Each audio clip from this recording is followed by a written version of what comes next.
رانا صاحب، ہم پہلے جو سیکیورٹی حالات ہیں اس کے اوپر بات کرتے ہیں. بہت بڑا یہ دہشت گردی کا واقعہ تھا، 27 قیمتی جانوں کا ضیاع ہوا، لیکن اور اس میں ہمارے سویلینز ہیں اور فوجی جو جوان ہیں وہ بھی شامل ہیں.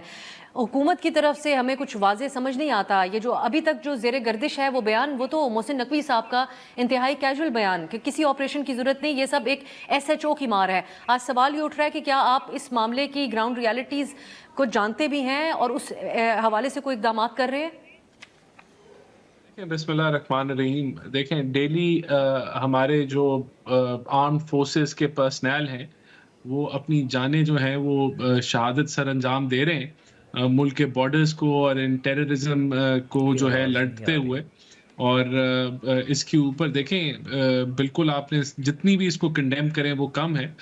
بہرحال عزم استحکام جو ہے وہ بھی جاری ہے، اور یہ ایک حقیقت ہے کہ پاکستان کے مفادات کے اوپر حملہ آور جو ہیں ٹرانس نیشنل ایلیمنٹس ہو رہے ہیں، اور حکومت وقت اور فوج پاکستان اور دیگر جو سیکیورٹی ایجنسیز ہیں وہ اس سے لڑ رہی ہیں. تو ہمیں جتنا بھی اس کا افسوس کریں وہ کم ہے، لیکن حکومت جو ہے بہرحال کوشش کر رہی ہے کہ ان چیزوں کے اوپر قابو پایا جائے اور ان کو ختم کیا جائے. اور عزم استحکام کے انڈر جو ہے مختلف جو ہے وہ ایکشنز ہو رہے ہیں، جس میں کائنیٹک بھی ہیں اور دیگر بھی ہیں. تو ڈیلی بیسس پہ جو ہے ان کے اوپر واپس ان دہشت گردوں کے اوپر بھی جو ہے مختلف چھوٹے چھوٹے نوعیت کے آپریشنز ہوتے رہتے ہیں. تو آپریشنز تو کسی حد تک جاری ہیں جن ایریاز میں ان کی جو ہے وہ انٹیلیجنس بیسڈ آپریشنز ہوتے ہیں، لیکن بالکل یہاں ایک فیلئر ہوا ہے اور بہت بڑا فیلئر ہوا ہے، جس سے جو ہے یہ وہ کامیاب ہوئے بلاسٹ کرنے وہ میں. رانا صاحب، وہ تمام چیزیں تو ہو رہی ہیں، لڑ بھی رہے ہیں، جانوں کا نذرانہ بھی پیش کر رہے ہیں، لیکن آپ لوگوں سے تو کیا آپ نے وزیر داخلہ سے اس حوالے سے آپ کی حکومت نے کوئی جواب طلبی کی تھی کہ وہ کیوں سمجھتے ہیں کہ یہ جو اتنا کمپلیکیٹڈ معاملہ ہے جس کو کوئی حکومت اس سے پہلے مؤثر حل اس کا نہیں نکال سکی، وہ سمجھتے ہیں کہ صرف ایک SHO کی مار ہے؟ کیا آپ لوگ بھی اتفاق کرتے ہیں ان کی اس بات سے؟ یہ حکومتی پالیسی یہی ہے؟ نہیں، دیکھیں، حکومتی پالیسی قطعی طور پہ یہ نہیں ہے، اور انہوں نے بھی میرے خیال سے ان کا یہ مقصد نہیں تھا کہنے کا کہ یہ اتنا سمپل معاملہ ہے کہ ایک SHO حل کر دے گا. انہوں نے اس وقت یہ بات کی، لیکن بالکل جو فوج پاکستان ہے، جو بارڈر کے اوپر جو ہماری ایجنسیز ہیں، جو آرمڈ فورسز ہیں، وہ اس پہ درجنوں میٹنگز کرتے ہیں اور درجنوں پلاننگز ہوتی ہیں.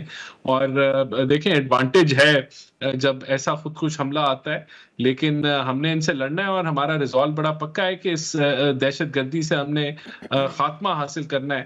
اور پہلے بھی ہم نے یہ کیا تھا کہ 2013 میں جب ایک انتہا تھی گراؤنڈ ریالٹیز دکھاتی ہے کہ ہر حکومت کی طرح یہ صرف ایک عزم کا اظہار ہی ہے. آپ لوگوں کی طرف سے ابھی تک ریکارڈ واقعات پیش آ چکے ہیں. تو بیرسٹر صاحب، یہ جو معاملہ ہے سیکیورٹی کے اعتبار سے، اس میں تو کوئی شک نہیں ہے بلوچستان کا معاملہ اتنا ایک کمپلیکیٹڈ ہے کہ آپ کے دور میں بھی حالات کنٹرول نہیں ہوئے، اب بھی نہیں ہو پا رہے. دونوں حکومتیں ایک ون پیج کا بھی راگ الاپتی ہیں.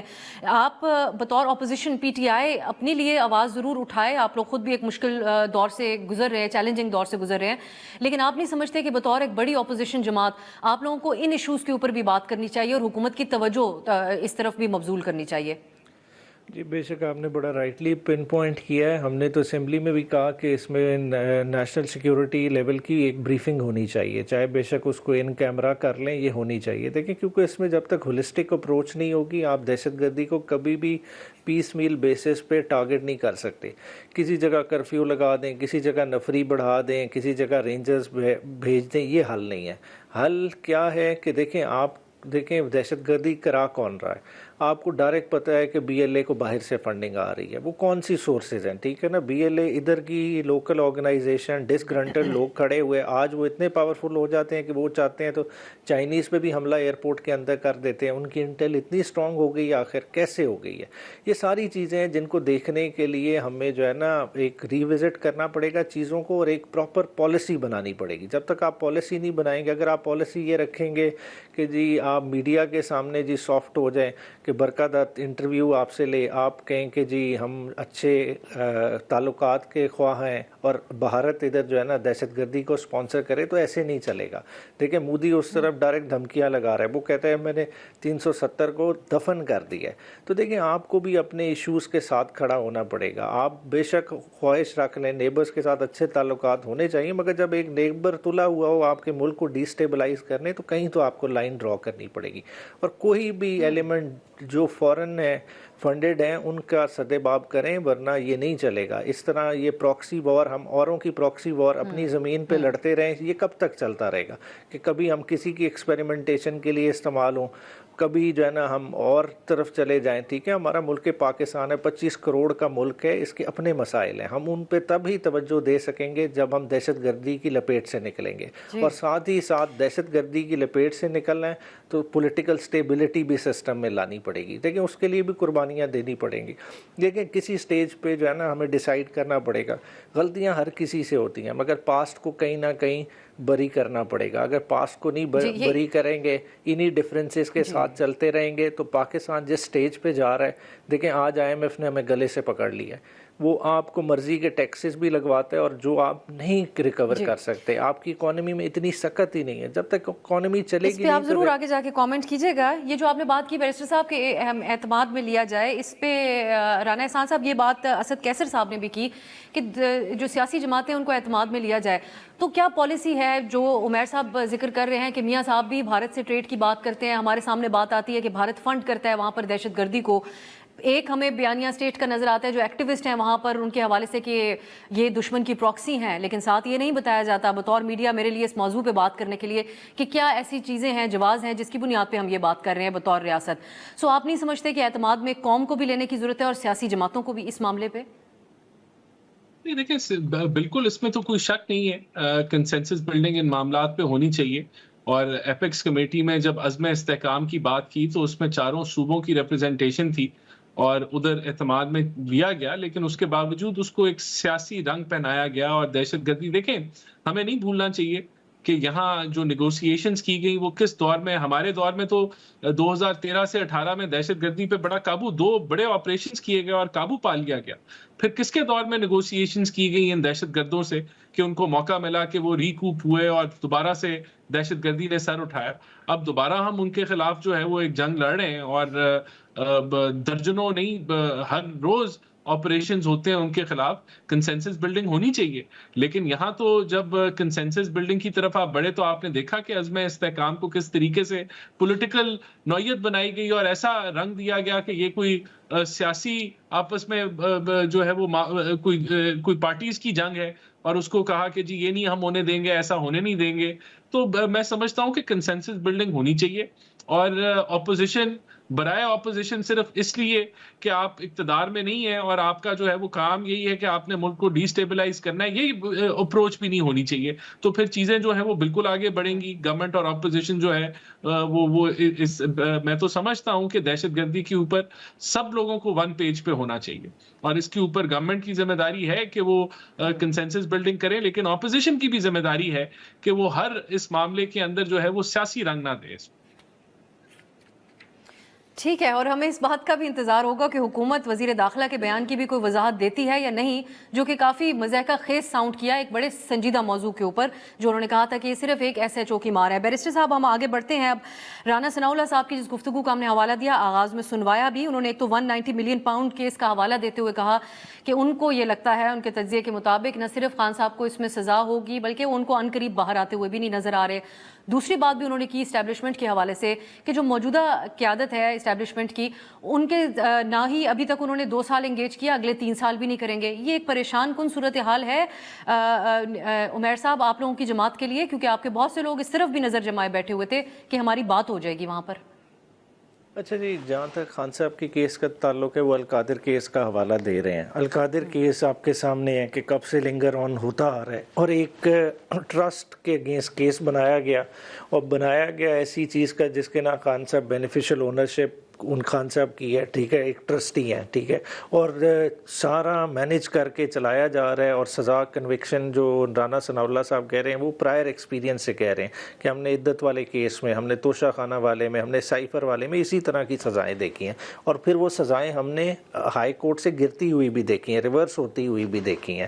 تو یہ اسی طرح کا معاملہ ہے. خالی مقصد کیا ہے کہ خان صاحب کو کچھ دیر کے لیے باہر رکھیں, جو پلیئرز فارم 47 کے ذریعے بٹھائے گئے ہیں اس ایکسپیریمنٹ کو کچھ ٹائم مل جائے, مگر وہ ایکسپیریمنٹ کہیں چلتا ہوا نظر نہیں آ رہا. آپ نے معیشت کے حالات دیکھ لیے, ان کے سیریسنس دیکھ لیے کہ ملک اس وقت بحران کا شکار ہے, اور لیڈرشپ تمام کی تمام اس وقت ملک سے باہر ہے, انہیں کوئی کنسرن نہیں ہے کہ اس وقت جو تھوڑا ایک محتاط انداز تھا کچھ آپ کی جماعت کا, اس کو یہی ایک اندازہ لگایا جا رہا تھا کہ کسی ایک لیول پہ تو کوئی شاید آپ کی انگیجمنٹ ہو رہی ہے, لیکن رانا صاحب کہتے ہیں جو پچھلے 2 سال ماحول رہا وہی اگلے 3 سال رہے گا. تو پھر آپ تو بے شک سی ایم گنڈا پور صاحب کو لگائیں یا ویسے کئی اور لگا لیں, بات چیت کا وہ کہہ رہے ہیں کہ کوئی چانس نہیں ہے. ماحول کیا دیکھیں, جو ماحول اس وقت ملک کا بن گیا ہے, پھر شاید کسی کو اس وقت عوام کی پلس کا پتہ نہیں ہے. اس وقت اسٹیبلشمنٹ کی انگیجمنٹ کی نہیں, اس وقت عوام کو انگیج کرنے کی ضرورت ہے, اور گورنمنٹ جو چاہے بٹھائی گئی جس طرح سے بھی آ گئی وہ عوام کو انگیج نہیں کر رہی, عوام کے ایشوز پہ کسی طرح کا ان کو ریلیف دینے میں ناکام ہو رہی ہے, جس کی وجہ سے آپ دیکھیں ہو کیا رہا ہے کہ آئی ایم ایف ایک تو ان کے سر پہ اور پریشرائز کر رہا ہے. جو اس وقت ہوا ہے کسانوں کا اگر ایشو اٹھا لیں, کسانوں کی نہ ویٹ بکی, پھر پھٹی پہ بھی انہیں نقصان ہوا, جو صورتحال بنی ہوئی ہے, اور فردر اس وقت صوبے کے لیول پہ پریشرائز کیا جا رہا ہے. آئی ایم ایف آپ کہتے ہیں ان کا اسٹیبلشمنٹ سے فال آؤٹ ہو جائے گا کیونکہ یہ معیشت نہیں سنبھال پا رہے. ان سمپل ورڈز اسٹیبلشمنٹ چاہے بھی صحیح تو وہ انہیں نہیں رکھ سکے گی. یہ جو ہے نا اس وقت ان کے لیے لائبلٹی بن چکے ہیں. میکسیمم جو یہ اسٹیبلشمنٹ کو دے سکتے تھے وہ یہ انہیں دے چکے ہیں 26ویں آئینی ترمیم کے ذریعے, اس سے زیادہ یہ دے کیا سکتے ہیں. یہ بیسیکلی ان کا پلس کیا ہونا چاہیے تھا کہ ہم معیشت سنبھال لیں گے, اور جس کا انہوں نے کلیم بھی کیا مگر وہ کسی طرح سے بھی نہیں سنبھال سکے. اس وقت عام بندے کی حالت ہزار کسی بندے سے کمپیئر کر معیشت کا ہمارا موضوع ہوگا. میں رانا صاحب کی طرف جاتی ہوں آپ کی بات لے کے. جی اس اگر آپ کی اجازت دیں عمیر صاحب, ہم آگے معیشت پہ ہی بات کریں گے. رانا صاحب آپ نے سنا عمیر صاحب یہ بات کر رہے ہیں, ان کے حلقوں میں بہت سی جگہ یہ بات ہو رہی تھی کہ کچھ اگر وقت دیا جائے آپ لوگ معاملات کو سنبھال نہیں پائیں گے, اور آج وہ کہتے ہیں کہ آپ ایک لائبلٹی بن چکے ہیں اسٹیبلشمنٹ کے لیے. لیکن آپ لوگ کیوں اتنے پر اعتماد ہیں جو ہم رانا ثناء اللہ صاحب کا حوالہ دے رہے ہیں؟ جی دیکھیں, ہیلو جی رانا صاحب, دیکھیں بات یہ کہ سب سے پہلے یہ تاثر دینا کہ ملک کے حالات بہتر نہیں ہو رہے, یہ تو بالکل ہی غلط ہے, اور ان کا ایک ناکام پروپیگنڈا ہے جس کو یہ چاہ رہے ہیں کہ یہ طول جو ہے وہ چڑھائیں. دیکھیں ملک کے اندر کرنسی آپ کی سٹیبل ہے, آپ کے فوریکس ریزرو $16 ارب تک پہنچ گئے ہیں, جو کہ 2 ماہ سے بھی زیادہ کا کور ہے, آپ کا امپورٹ کور ہے. اس کے علاوہ آپ کی کریڈٹ ریٹنگز جو ہیں وہ آپ کے سامنے کس طرح امپروو ہو چکی ہیں. آپ سٹاک مارکیٹ کے اندر دیکھیں کہ انویسٹر کا کانفیڈنس جو ہے وہ کتنا وہ کریکٹ جو ہے, انفلیشن آپ کی 8% کے اوپر آ گئی ہے.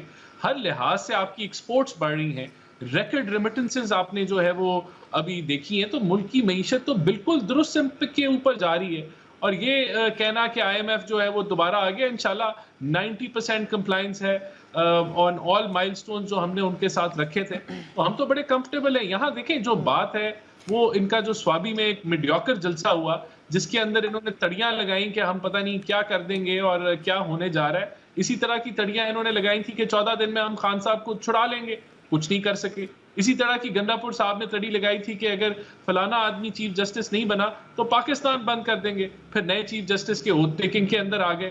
پھر یہ کبھی جاتے ہیں آکسفورڈ کا الیکشن لڑنے جاتے ہیں کہ وہاں سے ہمیں کوئی انٹرنیشنل پریشر آ جائے, وہاں ناکام ہوئے. رانا صاحب یہ جو بات 190 بلین پاؤنڈ کی سزا کے حوالے سے امید کا اظہار کر رہے ہیں رانا ثناء اللہ صاحب, ہم دیکھ رہے ہیں کہ پی ٹی آئی کو ٹرمپ سے بہت امیدیں ہیں. آج اگر آپ سوشل میڈیا دیکھ رہے ہوں, پتہ نہیں اب تو وی پی این بھی بین ہے لیکن آپ یقیناً ایکسیس کر سکتے ہوں گے, آپ حکومت کا حصہ ہیں, تو وہ ٹرمپ کے حوالے سے اے آئی جنریٹڈ ویڈیوز بھی بن رہی ہیں جس میں وہ خان صاحب کو جیل میں ملاقات کے لیے جا رہے ہیں اور وہاں سے چھڑوا کر لے کر آ رہے ہیں. تو اس کے اگر وہ ان کے اوتھ لینے سے پہلے آپ لوگ یہ خواہش لگائے بیٹھے ہیں کہ کوئی سزا ہو جائے خان صاحب کو تاکہ اس کے چانسز بھی کم ہو جائیں, ختم ہو جائیں؟ نہیں دیکھیں, امیدیں ہم لگا کے نہیں بیٹھے, یہ امیدیں تو یہ اے آئی سے لگا کے بیٹھے ہیں کہ شاید جو یہ فیک ویڈیوز جنریٹ کر رہے ہیں, تصویریں جنریٹ کر رہے ہیں, یا ان کی کوئی ٹویٹس بتا رہے ہیں کہ ٹرمپ نے ٹویٹ کر دی, کہ شاید ان سے جو ہے ان کو سہارا مل جائے. لیکن میں سمجھتا ہوں کہ یہ بڑی ویک وکٹ پہ کھیل رہے ہیں, ایسا کچھ نہیں ہونے جا رہا. دیکھیں بالکل ہم سمجھتے ہیں کہ 190 ملین پاؤنڈ کے اوپر ان کو سزا ہونی چاہیے, کیونکہ وہ بڑا straight open and shut case ہے. انہوں نے ٹرسٹ کے نام پہ زمین لی, اس کا فائن جو ہے, جو چوری کے پیسے پکڑے گئے, جو ایک پہلی دفعہ پاکستان کی تاریخ میں انٹرنیشنل ایک ادارے نے پیسے پکڑے اور پاکستان کو واپس کیے کہ یہ آپ کا ہے, وہ اس کو انہوں نے ایڈجسٹ کرا لیا ملک ریاض صاحب کے فائن کے اگینسٹ, اور اس کے عوض انہوں نے چیزیں لی. تو میں سمجھتا ہوں بالکل ادھر بھی سزا ہونی چاہیے تھی. ہم تو یہاں بھی یقین رکھتے تھے کہ سائفر کے کیس میں بھی ان کو سزا ہوگی. بہرحال 9 مئی کے حوالے سے بھی ہم سمجھتے ہیں وہ گلٹی ہیں, لیکن یہ ہمارا موقف ہے, سزائیں عدالتوں نے دینی ہے اور ہمیں انتظار کرنا ہوگا جب بھی وہ معاملہ جو ہے وہ فائنل سٹیجز آپ پہ صرف پہنچتا ہے. امید کا اظہار کر سکتے ہیں.